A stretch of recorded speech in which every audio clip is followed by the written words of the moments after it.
Hello friends, welcome to குறிஞ்சி கதம்பம். நாம் இன்றைக்கி வாழைப்பழமும் தேங்காய் பாலும் வச்சு சூப்பரான ஒரு டெசர்ட் ரெசிபி தான் பார்க்க போகிறோம். கண்டிப்பாக நம்ம வீட்டில் வாழைப்பழம் இருக்கும், இமீடியட்டாக இதை செஞ்சு பாருங்கள், அவ்வளோ சூப்பராக இருக்கும். இதுக்கு ஒரு கடாயில் நான் இன்றைக்கி 1 கப் அளவு தண்ணீர் சேர்த்துருக்கேன். முடிஞ்ச அளவுக்கு நான்ஸ்டிக் கடாயாக இருந்தால் பரவாயில்ல, அப்படி இல்லைனாலும் நீங்கள் எந்த கடாயினாலும் யூஸ் பண்ணிக்கலாம். தண்ணி நல்லா கொதிக்க ஆரம்பித்ததுக்கப்புறமா 1/2 கப் சர்க்கரை சேர்த்து கொஞ்சம் மீடியம் ஃப்ளேம்லேயே வச்சு சர்க்கரை கரையிற அளவுக்கு விட்டுருங்க. நல்லா சர்க்கரை கரையட்டும். சர்க்கரை கரைஞ்சதுக்கப்புறமா நம்ம இது கூட கொஞ்சமாக வெல்லம் சேர்த்துக்க போகிறோம். 1/4 கப் அளவு பொடித்த வெல்லம் சேர்த்துக்கலாம். வெல்லம் இல்லை அப்படின்னா நீங்கள் 3/4 கப் அளவு சர்க்கரையே சேர்த்துக்கலாம். இல்லை வெல்லமே வேணால் கூட ஃபுல்லாக சேர்த்துக்கலாம். பட் இந்த காம்பினேஷன் ரொம்ப நல்லாயிருக்கும்.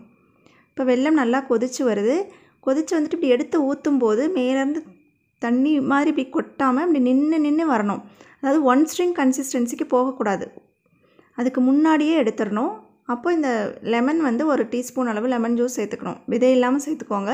அந்த மாதிரி சேர்க்கும்போது என்ன ஆகும்னா அந்த 1 ஸ்ட்ரிங் கன்சிஸ்டன்சிக்கு போகாது, ஒரு கம்பி பதம் போகாது, அப்படியே ஸ்டாப் ஆயிரும். இப்போ அப்படியே இருக்கட்டும். இப்போ நான் வந்து இன்றைக்கி 6 வாழைப்பழங்கள் எடுத்திருக்கேன். கேரளா ரசதாலின்னு சொல்லுவாங்க இல்லையா, அந்த பழம் எடுத்திருக்கேன். நீங்கள் எந்த பழம் வேணாலும் எடுத்துக்கலாம். ரொம்ப பழுத்து இருக்கக்கூடாது, ரொம்ப காயாமல் இருக்கக்கூடாது. சாப்பிட்ற கன்சிஸ்டன்சியில் இருக்கணும், ஆனால் நல்லா பழுத்திருக்கணும். ஸோ இந்த மாதிரி பழத்தை எடுத்துகிட்டு தோல் நீக்கிட்டு மேலே கீழேலாம் கட் பண்ணிவிட்டு அப்படியே முழு பழத்தையே நம்ம இந்த பாகுக்குள்ளே போட்டுடுறோம். போட்டு நல்லா கலக்கி விடுங்க. கொஞ்சம் சிம்லேயே வச்சு வேக விடுங்க.